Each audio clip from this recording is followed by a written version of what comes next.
अव्यक्तोऽयमचिन्त्योऽयमविकार्योऽयमुच्यते तस्मादेवं विदित्वैनं नानुशोचितुमर्हसि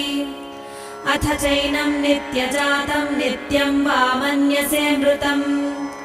तथापि त्वं महाबाहो नैवं शोचितुमर्हसि